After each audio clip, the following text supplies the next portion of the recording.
Hello and welcome. Okay, today we are going to walk through the timelines a little bit. If you have either the Disgraceland Vault or the blank world building template vault, then the Chronos timeline is already set up in both vaults. If you don't, it's no big deal. You just have to go to your community plugins, browse, and look for the Chronos timeline. It's right here, this bad boy right here, looking great. And that's the one that we're using inside both vaults.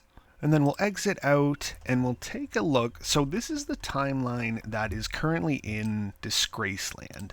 And I have set this all up. You can go back to as far as you need to, but for our purposes, Disgraceland's the story doesn't really start until about here, and here is just kind of vague. And these sections, these color coded areas at the top, these are periods, so like a period of time. In our instance, it's the Water Wars.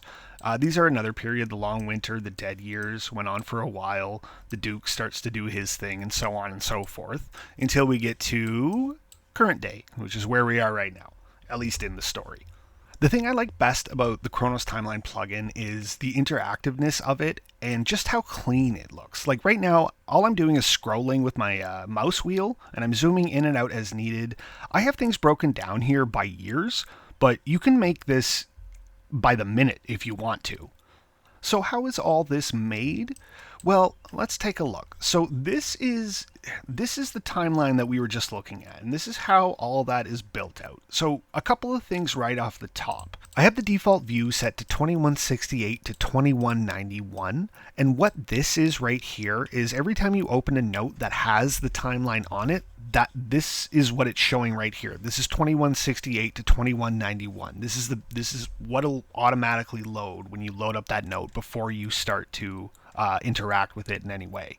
Going down, so you'll notice there's an @ symbol here, there's a space, and then there's the year in brackets right here, the years that I want to define. I have them color coded, and there is only a select few instances of colors that you can use. And if you have the world building template vault, they are listed, but they are right here: red, orange, yellow, green, blue, purple, pink, and cyan. Those are the ones you can set. And then we'll just come back here. We have our @ symbol, we have our period of time measured out here, we have the color we want, and the title that we're going to use. So that's the Water Wars, and we come all the way to the beginning of the timeline, and this is the Water Wars. So this right here is defining this period of time. So things that happen within this period of time will take place in this blue box, like the Northwest Siege here. It's right here. This is just how I set that up. I wanted it to happen here. I wanted the color to be purple, Northwest Siege. And that's right here. So you'll notice that I have in Disgraceland here, I have most things set up by the year. I don't really go too zoomed into the world than the year, but you absolutely can. If we go over to the timeline example here, this is available in the world building template vault. The whole thing here, just it goes through it a lot more kind of in depth.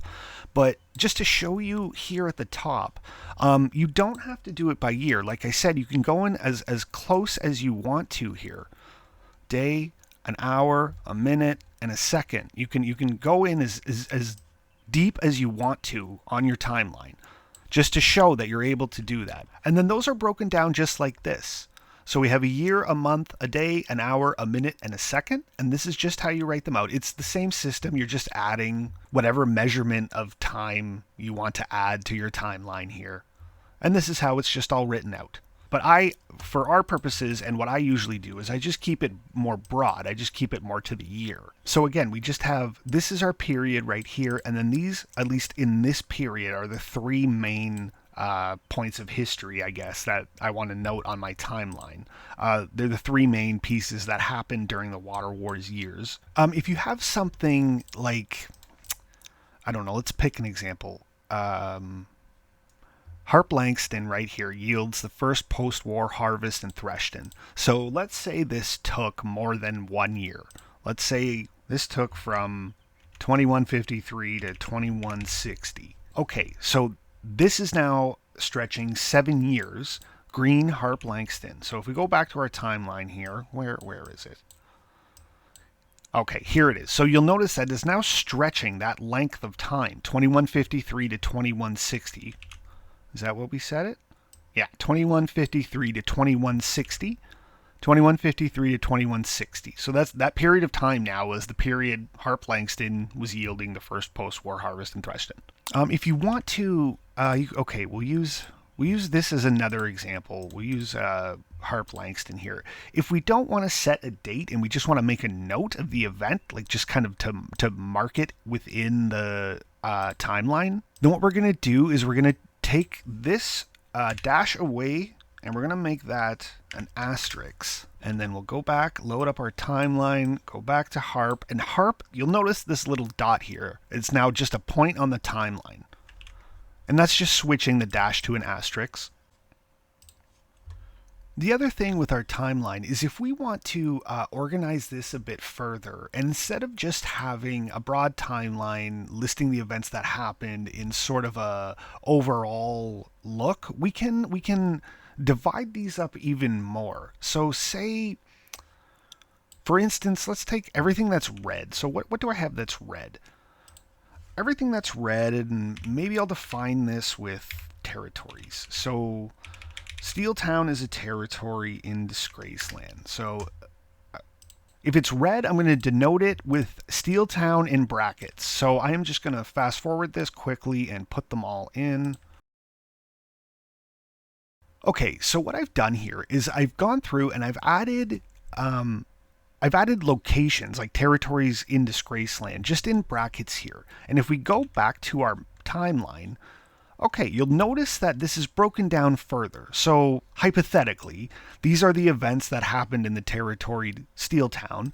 These are the events that happened in Ashmore. These are the events that happened in Thrushton. Just as an example of how you can break this down and how this is written out. You just got to make sure you put it in these brackets, whatever category you want to run across the entire timeline. And finally, if you want to let's take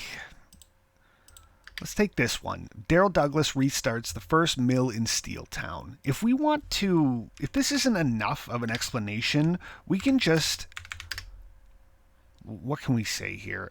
Restarts the first mill in Steeltown.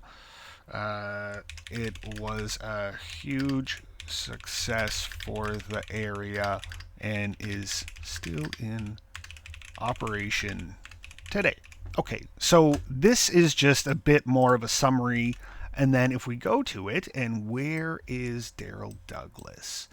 So if we hover over it, it was a huge success for the area and is still in operation today. So we can add more information as a hover if we just divide it here. If anything was confusing or you're having any trouble with any of this, please let me know in the comments. I will do my best to help you in any way that I can.